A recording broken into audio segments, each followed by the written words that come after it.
Good afternoon. Thank you for joining us on this Father's Day.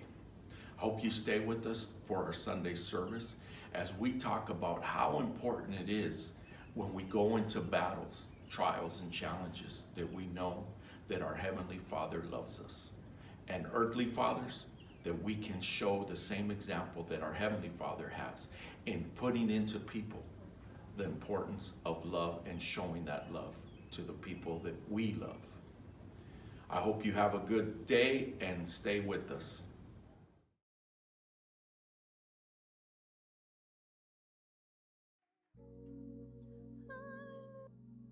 Welcome to the house of the Lord. Thank you for joining us. Amen. Happy Father's Day to all the fathers that are here with us, present and online. Thank God for another Father's Day.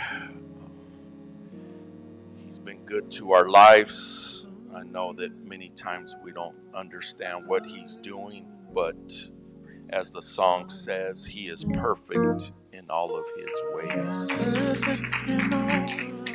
Perfect in all of His ways.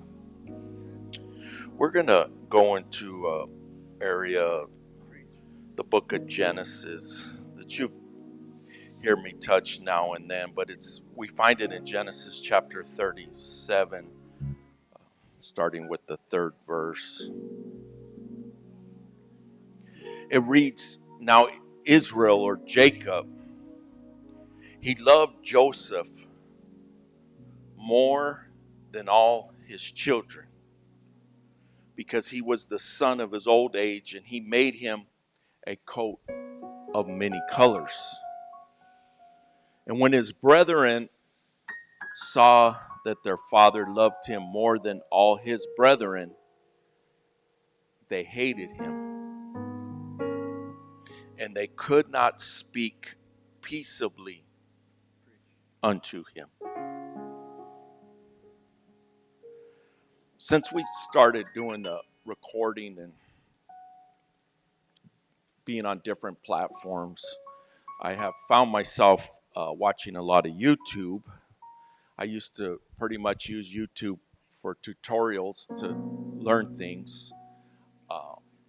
But because of this, I've been going and watching different things and learning from different things. And then what it does is it sends things like that you might be interested in. And I don't know how they come up with some of the stuff, but however it reads us.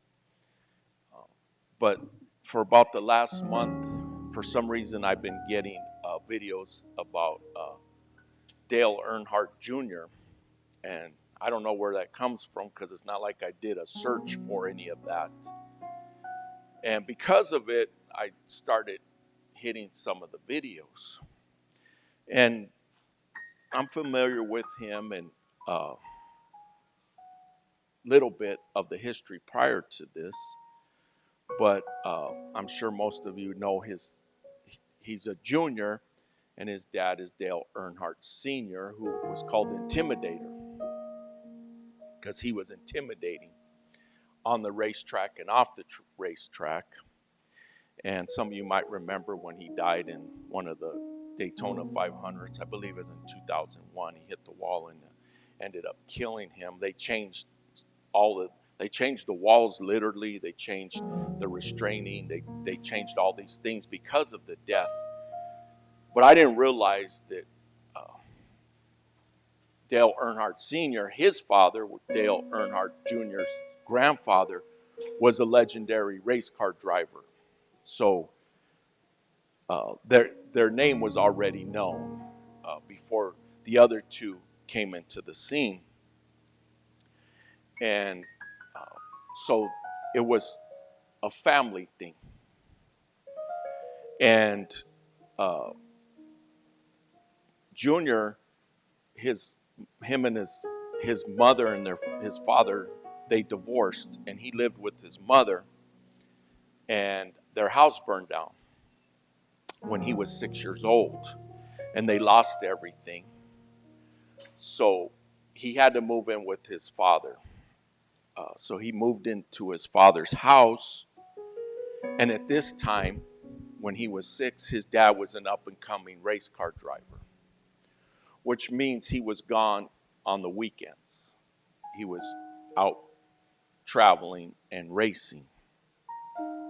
So he was in the home, and as he said, being raised a lot by nannies, different nannies, he said. It wasn't like one nanny, but many nannies. And he was looking to have friends and connect with boys. So he said he would be a jokester in school, tell jokes, make friends, and so he would get in trouble. So he got in trouble for his joking and stuff, and so his dad sent him to military school. At this time, he's 6th or 7th grade. So he literally lived at school. That's where he lived. You have to think about this. Monday through Friday, he's away from his family. On the weekends, if he got to go home, he went home, but his dad wouldn't be there. So even though he was in the house, there was his house, he was still without his dad. So as he got older, he desired to have a relationship with his father. And with his thinking, the way that I can have a relationship with my father is by being a race car driver. So he became a race car driver for the reason to connect with his dad. And how many times you'll hear this story about a man reaching great plateaus and they'll say, what was your motivation? And so many times they'll say, my motivation was I wanted to be accepted by my dad. Or I wanted my dad to be proud of me. So because of this reason, he became a successful race car driver. Not to the level of his dad, but at a great level. And you'll see him still. He no longer races because of concussions. But that's where he connected with his dad. And I saw the video when he won his first race. And when he pulled up, there was someone that they hand you like the hat, to put the hat on when you win. And you could see his dad comes and he pushes the guy away. The guy's going to give him the hat and he pushes him away. And then he hugs him. He hugs his son and he pulls him in. And then when they were doing the trophy presentation, he puts his arm literally around his neck and he pulls him in and he kisses him. His dad does. And you could see that this is the place that his dad would connect with him. So he had a sister, but she couldn't race, but she wanted his acceptance. He also had another brother that from another relationship who didn't come into the scene till later on because he didn't even know that was his dad. Then he found out when he was a teenager.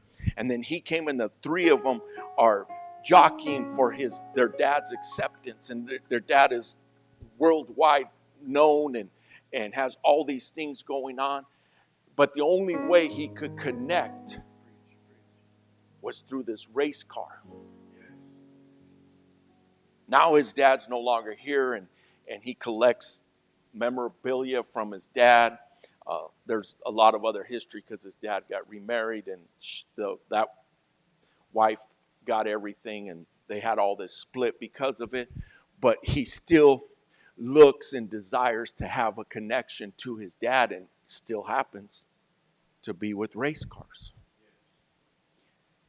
Am I talking about race cars? I'm talking about a father and son relationship. And even in the Bible, we see these stories, and what we would call dysfunction today was dysfunction then. And you know the story of Jacob, who became Israel. What a great legacy and a great name. Everyone knows the name Israel. To have this nation is named after him. But his birth name was Jacob. And he was a twin, but he was the second one coming out, so he wasn't the heir. His brother was the heir. But he caught his brother's heel coming out. He was holding on to it when he came out of the womb. But his mother set it up for him to get the heritage. But I have to think, and I don't know this for a fact, Isaac had to know something. Because when Jacob went in to get prayed for, he gave him the blessing. But Isaac couldn't see. But he can hear. And I would think you would be able to distinguish from the voices. But I could be wrong. I could be wrong there. It's just a thinking I have. But nevertheless, he gave the blessing to Jacob, who became Israel. But then he had to leave because his brother wanted to kill him now. And it's a war that still goes on to this day. And he left and he went through many things. He went through many obstacles. And he was known as a deceiver because of this, and he ended up getting deceived himself. And because of that deception, he ended up with sons from another woman because he was deceived. The bride would be covered, and he ended up marrying a different woman than he thought he was marrying. He married Leah, and he ended up having sons with her. But eventually he got to marry the woman he loved. But she was barren. But eventually she gave birth to a baby that was named Joseph. So he favored Joseph because it was the son from the woman that he loved. So the other sons, in a sense, were treated less. Because it's obvious they knew that Jacob favored Joseph. And it says they hated him. It also says they hated him because of his dream. But this portion, it says they hated him because his father loved him more.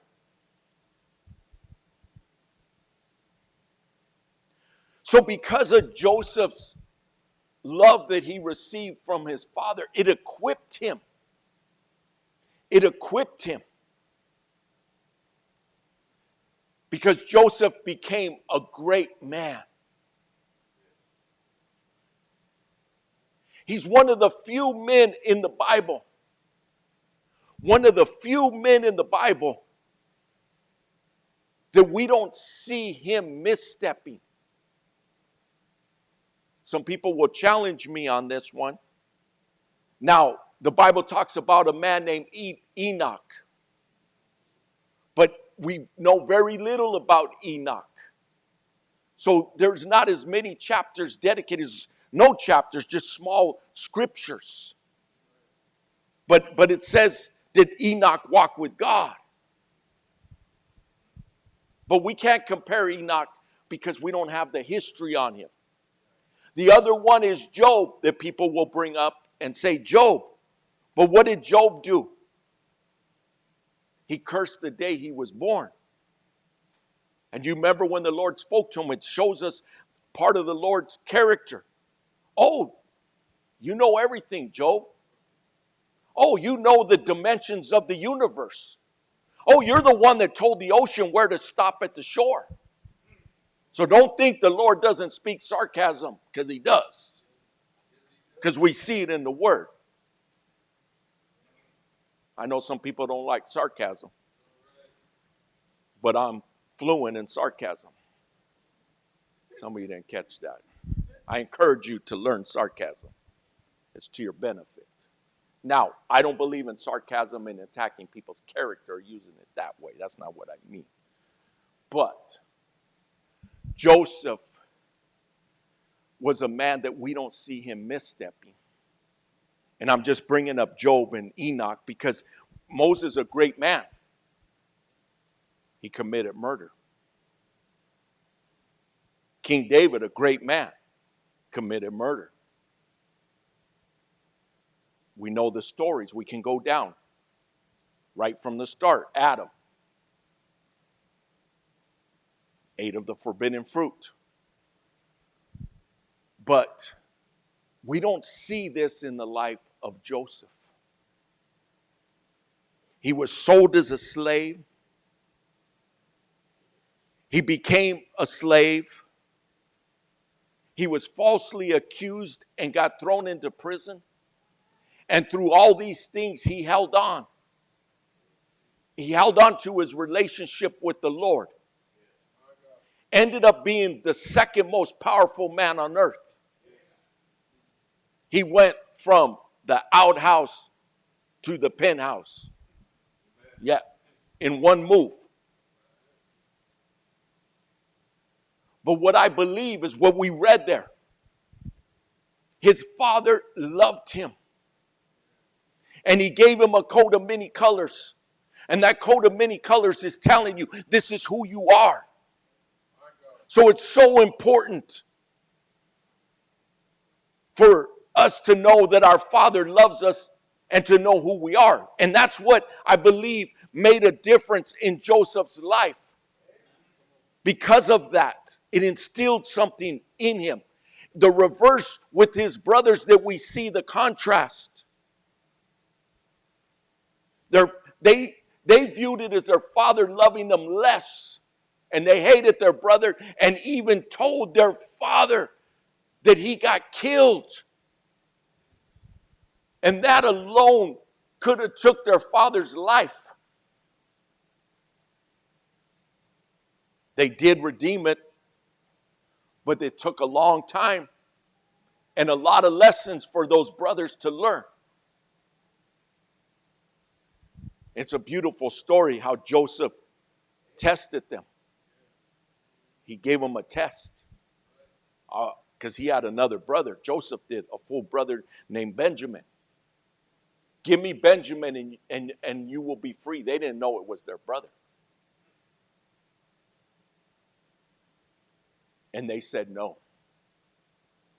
And then he told them, I'm your brother Joseph. Go and tell our father that I'm alive. They had told Jacob that Joseph was dead. And after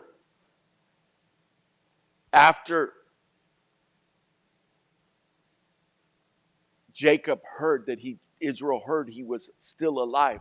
And when he saw Joseph, he said, now I can die. What does that say? He wasn't ready to die. The whole time he thought his son was dead. So something inside him must have been saying something else, right? Because then he's like, I can leave this earth now. But the contrast between one son that the Bible says that his father loved him and the others that viewed it, their father loved them less. And the reason I opened up with Dale Earnhardt Jr. was because it happens all the time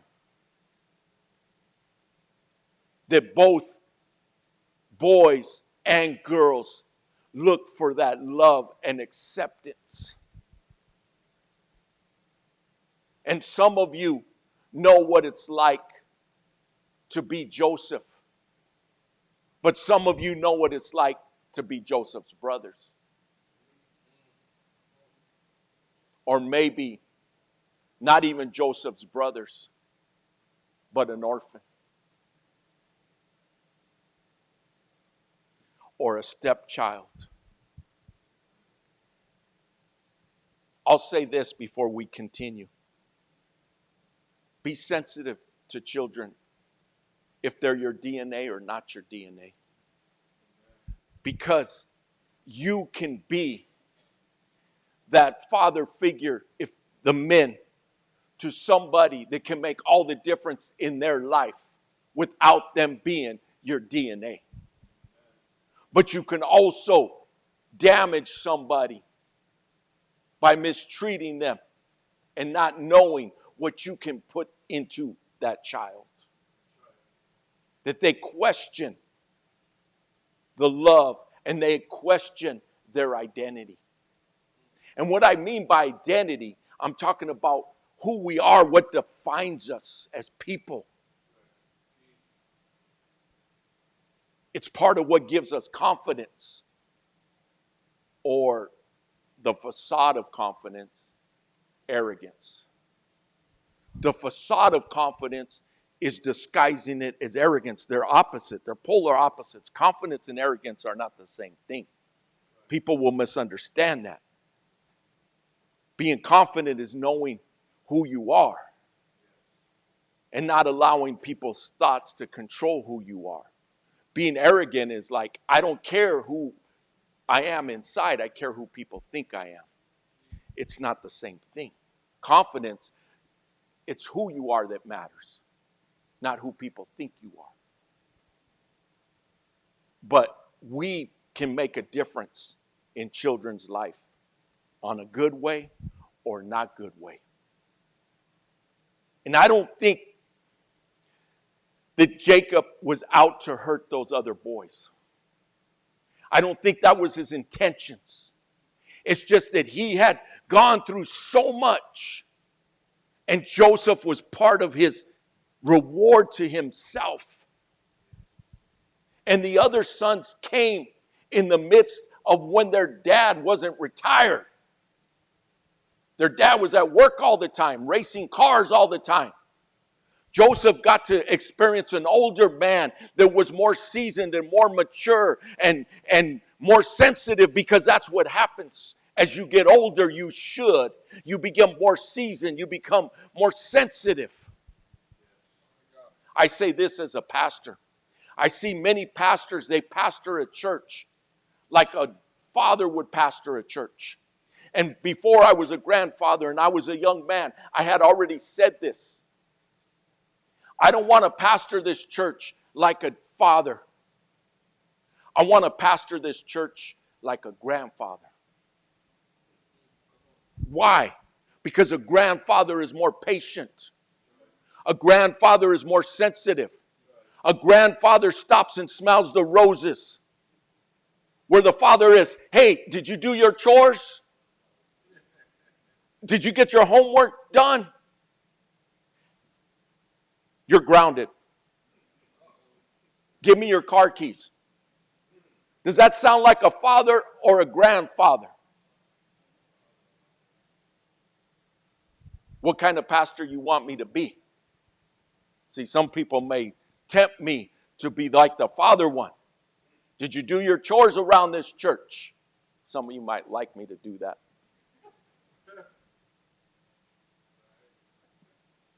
But if you watch me close, I walk more like a grandfather, literally and figuratively, in the sense that I view it in that there comes a time that you might have to say something, but I'm looking at it as a place. My words can make a difference, and my patience.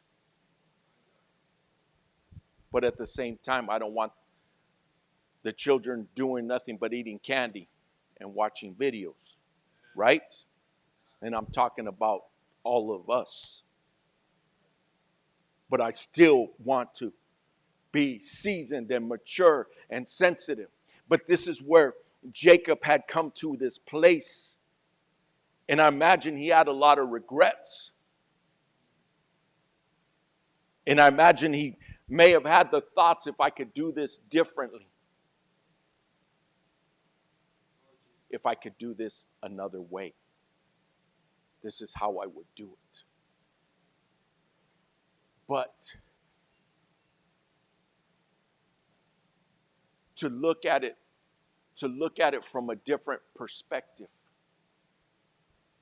to look at it from a different set of eyes. And Jacob had come to that place. Because he was different with Benjamin, yes, probably because of multiple reasons. But the oldest sons probably carried a lot on their shoulders, wanting that acceptance.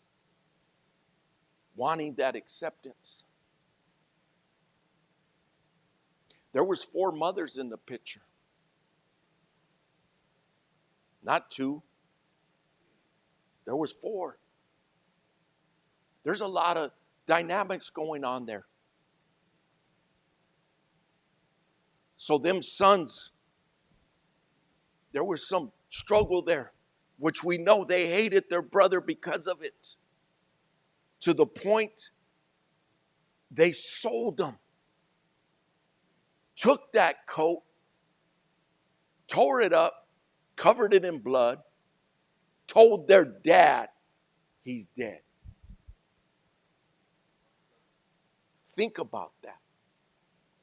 Was there some dysfunction there? Was there some pain there? Was there some hurt there? I'm pointing all this out to say, it's all messed up, let's go home. No. I'm pointing it all out because there's an answer. There's an answer to the missing spots in all of us, in all of our hearts. Because as the song says, perfect in all of his ways, that's not biological fathers. Biological fathers aren't perfect in all of their ways.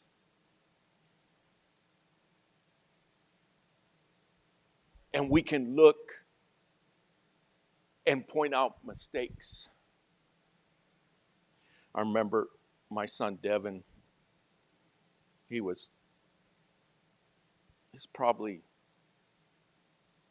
15 years old. Started having the discussion about the time I spent with them. And they had dirt bikes. We'd load up the dirt bikes and take them riding the dirt bikes. They were in wrestling, and we would go to tournaments. One time we traveled to Flagstaff, went all the way to Flagstaff, and we stayed up there so my 2 sons can wrestle up there. And we talked about all these things that we did. And then he says, Dad, those were all the things that you wanted as a son. And he was right. I did with my boys how I viewed it towards me. We would go dirt bike riding. My dad, we'd load up the motorcycles. Most of the time, cut this out of the video, we would just take the dirt bike straight out of the garage. And then we'd take them on the streets. And we would kind of putt until we got to the dirt. Unless somebody got behind us in a black and white car. And then we would hit the gas. And we would hit the dirt. Like the police would chase us. I don't know why they would chase us. Maybe they were having fun too. I don't know. But we would be on the motorcycles and they would be chasing us in their cars. And then once we hit the dirt, they couldn't catch us because they're in an automobile and we're on motorcycles. But that's how we mostly went riding. But occasionally, my dad we'd load up the motorcycles and go out there. But so I always, ever since I was little, I liked motorcycles. It's just something I did. So that's what I did with my sons, and they had a go-kart, and they had go-peds, and all these different things. But I didn't know until he verbalized it. What he wanted was a horse. He wanted a horse. And in retrospect, if I could have done it different, I would have got him his horse. I would have. I would have got him his horse. He didn't want a motorcycle, he wanted a horse. I didn't want a horse, I wanted a motorcycle. Do you see this? My oldest son, though, he more went towards me in the other ways outside. He loves motorcycles, and he has a motorcycle now that spends a lot of time in the gym, and I spends more time than I do, but he got that because of being around me, and Devin just barely started going to the gym, something I was pushing him. Now he's doing it. So he's always posting, and you could tell the difference. But so I don't know what happened. Now he's going to the gym. But I guess that's what happens sometimes, though. Your dad introduces you to something, you say you don't want it. Then later on, you're like, I'm gonna do that. But my point is, in no way, no how did I want to miss the mark. The last thing I would ever want to do to any of my children is to ever hurt them. I would never want to be the cause of their pain. But can I miss a moment? Can I misread something? Can I not hear something I should be hearing? Can I not be present, physically be there, but not really be there? Or not be there at all? Yes. All those things and above. Right? So we can talk about the mistakes our fathers have made. We could talk about maybe your father was absent. Maybe your father disciplined you harshly or didn't discipline you at all. Right? But that's not where we stay. And that's not where we should stay. This is what I encourage you to do. How much your father was there or not there in your life, just cherish what you do have. Cherish what you do have. Do you know sometimes there's some boys that their father's not even in their life, but they have an image of their father, and they paint an image of a great image of them, like a hero image. And it gives them a stability, because in their mind they see their father as a great man. Maybe he wasn't a great man, but in their mind he was a great man. Then you have another boy whose father may have been a great man and present and everything, but in their mind he failed. And that boy is more damaged than the boy that didn't even have somebody there. Because in his mind. Because in his mind. And I realize those, like I said, those young boys here, it's the image or what we display to them as all of us as men to these boys.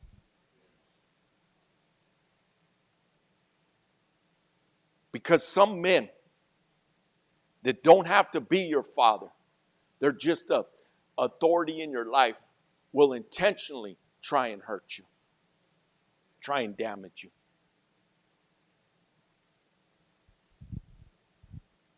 But it's not what those things are. It's us being able to say, I'm not going to dwell on that. I remember this young man was telling me this story that his dad was supposed to pick him up from school. And he said he sat there and sat there and sat there. And he was already grown up when he's telling me this story. He said his dad never showed up to pick him up. And he's sharing this story with me. Like it damaged him.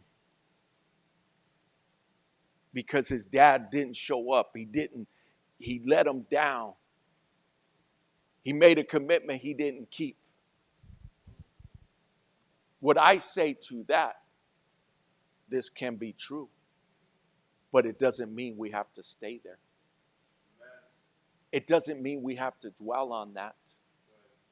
See, you can choose what memories you choose to hold on to.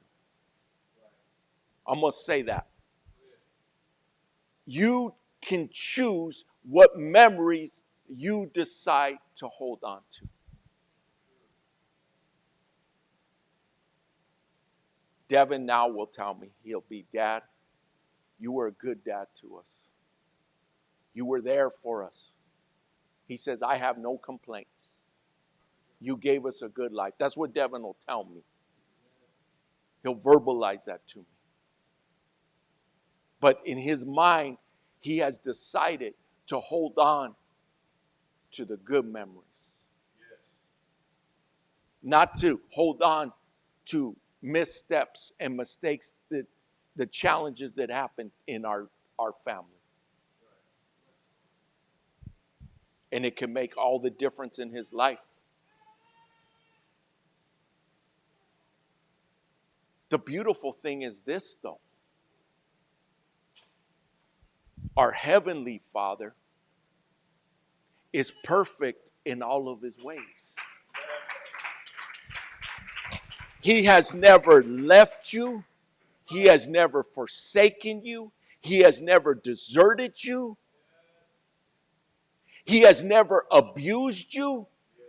He has never mistreated you. And I know this for me, and you could take this if you want. I encourage you to. It's made all the difference in my life to go down the path I have gone through. That when I go through something difficult, I go through a challenge, or if I'm not accepted or rejected and not allowed to play in the reindeer games, you know why? And those of you that see this in me, where it comes from?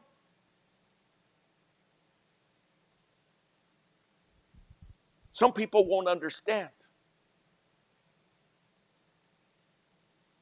One time, an individual that's connected to a lot of people in this valley, names that you would know.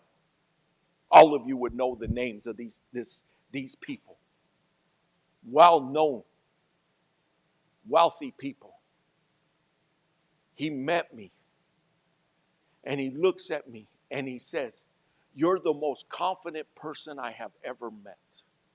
He goes, "Why is that?" The reason he asked why, it makes no sense. These people have a name that people know. These people in the NFL football players, wealthy people. And he looks at me and says, "You're the most confident." He didn't just say of that group, but he said of anyone I met. And this individual isn't one to compliment or say nice things. But he wasn't trying to be nice. He was inquiring. What is it? It's this. Is that my Father loves me. Is it mean I have no insecurities? Does it mean I have no questions? Doesn't mean any of that. It just means if somebody else doesn't love me, it doesn't matter. If somebody doesn't like me, it doesn't matter. If somebody says I dress funny, it doesn't matter. You're too tall, you're too short, you're too skinny, you're too wide. Whatever it is.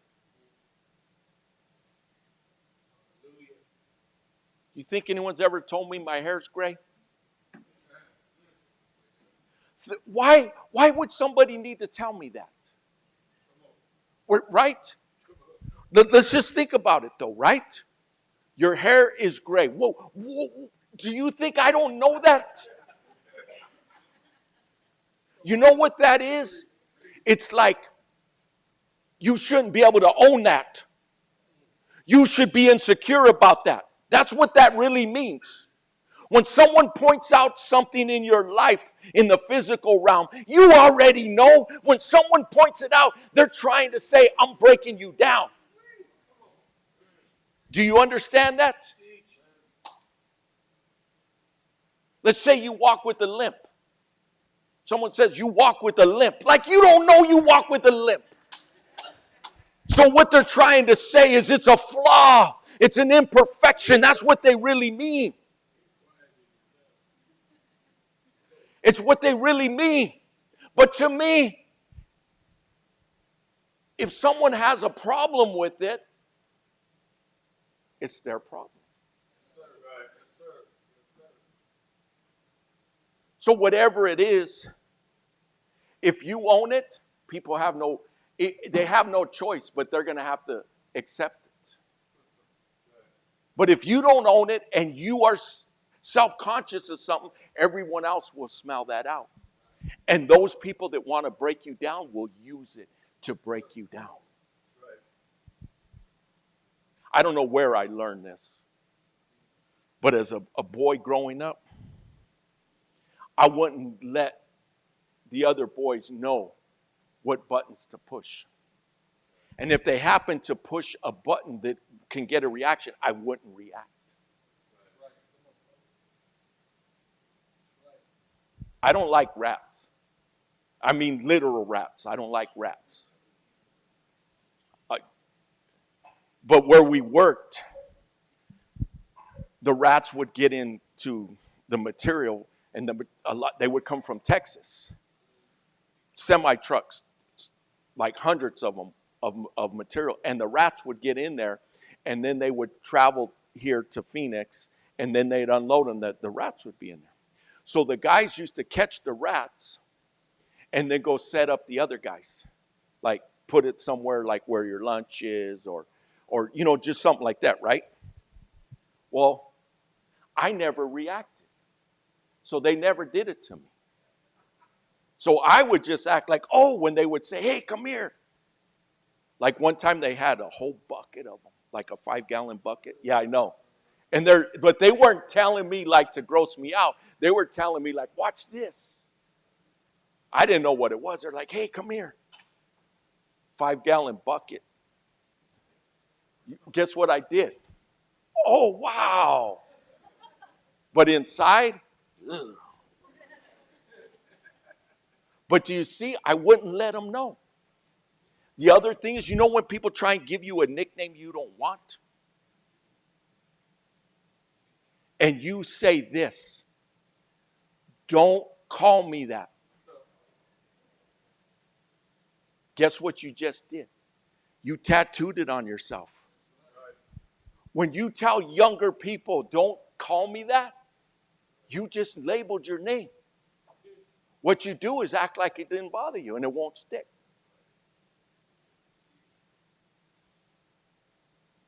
The first nickname that when I was little, I was the youngest on the block growing up, was Tweety Bird. I don't know where they came up with it. I act like it didn't bother me. Tweety Bird. They'd say Tweety Bird. Didn't stick.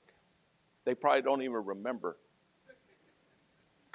And then other ones followed, but nothing ever stuck. Because I wouldn't respond to it. Another thing I won't do is if somebody does it and then tries to call me by it, I won't respond. I will act like I don't know. So you keep calling, and if you respond, right? But what happens is people try to break us down, even as adults. And if they find your button or your goat, they're going to get your goat. But guess what? It doesn't matter. I'm going to start wrapping it up, but I got my time right here. Just got a promotion at work. My benefits kicked in. Got a big raise. No response, no likes, no happy face. Someone else posts a picture of a pizza, and your closest friends are hitting like, but not hitting like on your promotion. Am I off the wall? Am I saying something? Right? Isn't it strange? Someone else posts something that you know they're not even close to. Congratulations on your 1993 Toyota Camry. Right? And you just bought your dream home and nothing. Guess what? So what? So what? Keep it moving. You know why? Because your Father loves you. And what I mean by that, I'm not talking your dream home because your Father loves you. What I mean is it doesn't matter if people celebrate with you or not because your Father loves you. It doesn't matter if people try and break you down or not. They can only break you down if you let them break you down. If you don't let them break you down, just like I shared as a child, they'll move on to the next person. They'll move on to the one that will allow it. That's what narcissists do. They look for prey. And if you're not their prey, they'll move on to the next person. And they look out for those people that I can get this one into my web. They'll go after you, but if you don't respond, they'll move on and go to somebody else. But what you have to do is not let all that get in the way of your life.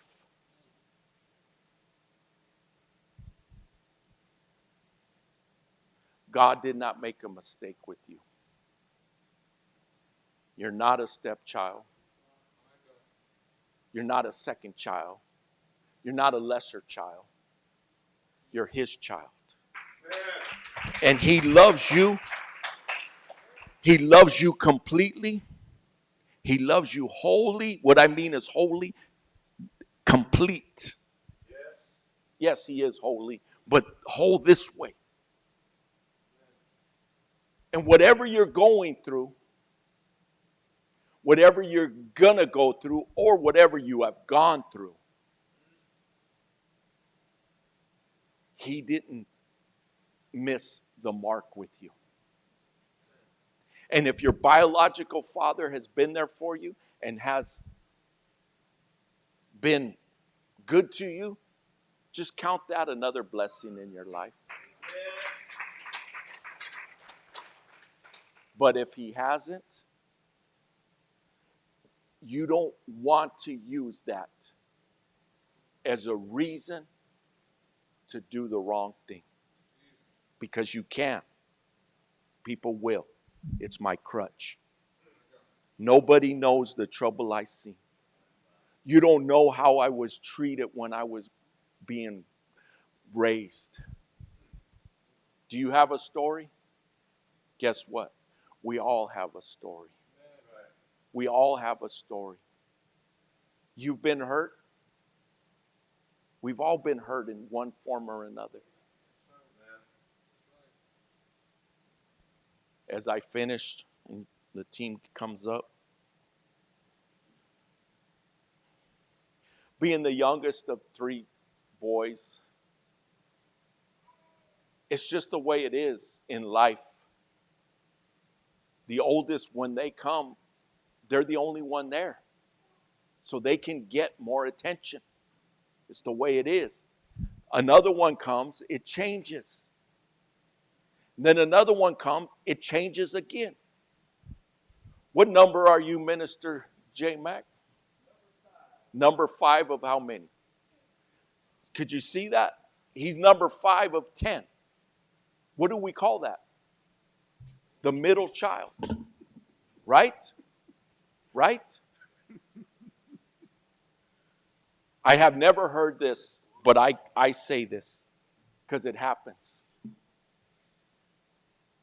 Everyone sees the oldest as the most blessed, but sometimes the oldest also comes with a challenge. Sometimes what happens is the younger ones have to fight harder because it's not as handed to them like it is for the oldest. And I'm not saying it's wrong to be the oldest, but what I don't want you to do is say I was a middle child. Mm-hmm. You see that? Or for me, Medea, the baby. For the longest time, when my dad's brother was passing, when he was passing away and I went to see him, he says, the baby. I'm a grown man. And I come in to see him. He says, the baby's here. He still remembers because I was the baby. He didn't say that as I was older, but when he was dying, it came back to him that way. Yes. Remembering me because obviously when I was little, they didn't call me baby, but they must have said the baby for a long time. That's right. Even though I stopped being a baby, it's just you become, that sticks with you. What I'm saying is it not to make whatever it is a crutch and lean the other way and say, my Father in heaven, He loves me. He loves me. He loves you. It's just a matter, are you going to accept it and embrace it? And we could be like Joseph. Know who we are and have a dream.